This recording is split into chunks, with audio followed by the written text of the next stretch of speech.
So let me get going here. So MSSC is really the nation's leader in certifying frontline technicians in advanced manufacturing and logistics. At this point, we're almost an institution around the country. We have over 1,760 authorized assessment centers where we deliver our high stakes standalone assessments for all 7 of our certifications at this point. We have a network of over 2,700 instructors that are authorized instructors that deliver courseware and training in our locations throughout the country. We are endorsed by the National Association of Manufacturers. We're an industry-led nonprofit, by the way. We're also the only certifying body in the area of manufacturing and logistics that's third-party accredited under the highest international standard for certifying personnel companies like MSSC under ISO standard 17024. We're very fortunate in that we're able to provide our certificates around the country with this first step to these certifications that can lead to very lucrative pathways. And I'm happy today to partner and announce the Certified Technician Supply Chain Automation 3 certifications. And again, I've mentioned our partnership with CT-SCA, the National Center for Supply Chain Automation, and Amatrol, but I'd like to give some recognition to the material handling industry and MAHITA, the Material Handling and Equipment Distributors Association. And just to restate this occupation and this automation technician program, this is a person who installs, operates, supports, upgrades, or maintains the automated material handling equipment and systems to support the supply chain. Just going on here, I just wanted to let you know that when I mention a comprehensive system like our 7 certifications, each one of these certifications requires our initial step, which is identifying, defining, and validating national standards. And we use subject matter experts that do this work, obviously, on a daily basis. It includes assessment, which I mean by standalone high-stakes assessments. When I talk about assessment centers, these are standalone assessments. Any mark of a high-quality certifying body should require a high-stakes standalone assessment, where even there's no course requirement. An individual who has that body of knowledge can sit for an assessment and earn these credentials. But these include courseware, instructor training, credentials, and under our ISO accreditation, we have to maintain an international and national registry of all of our certificates. So our first certification, if you will, is equipment maintenance.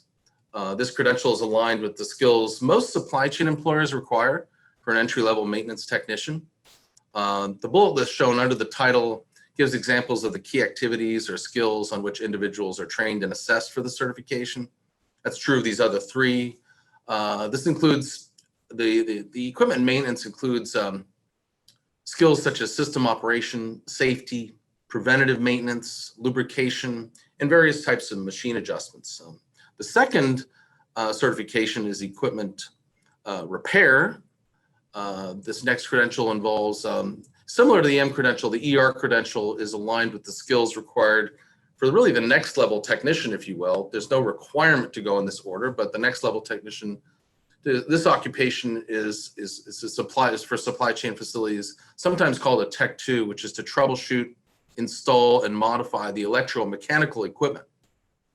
This includes working with systems such as hydraulics, pneumatics, AC and DC electrical motors, and mechanical power transmission.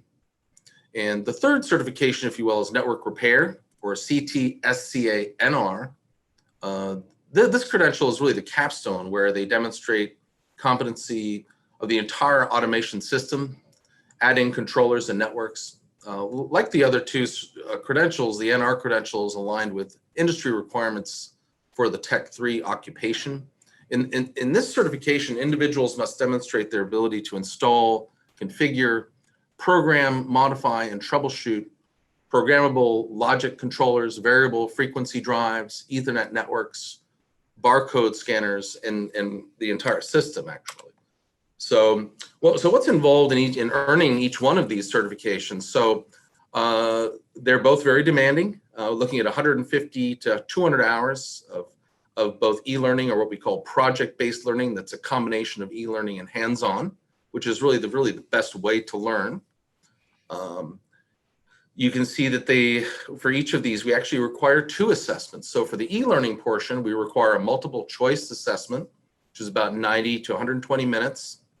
It also includes a hands-on performance-based assessment on what Paul is going to be talking about, which is this really cool Amatrol SkillBoss logistics device, which you can see on the right there. We use these SkillBoss devices. Given the number of centers we have in our ISO accreditation, it's very important that we maintain a level of quality assurance and consistency throughout all of our assessment centers. So if you look at our ISO 17024 requirement, how do you basically test thousands of people using the same system so that everyone is treated fairly and equitably? Well, the best way to do this is actually to have a device, which in the CT-SCA world is the SkillBoss logistics device, which Paul Perkins will be talking about here shortly. But one of the advantages to these is that they're on a tabletop.